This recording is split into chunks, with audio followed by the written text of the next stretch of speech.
In today's video, I'll show you on how you can fix Brave browser black screen. Now, if you're experiencing crashes, black screens on your Brave browser while using it, basically there's a simple solution to fix this problem.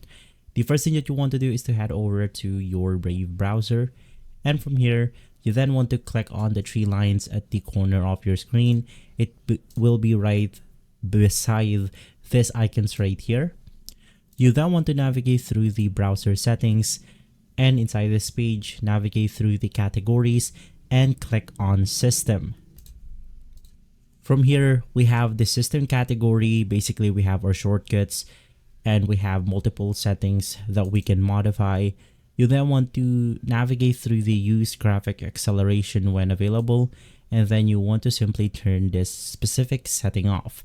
You then want to click on the relaunch button. It will then reload our Brave browser, and from there, this will fix the problem.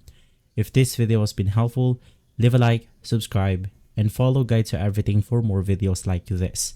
Thanks for watching.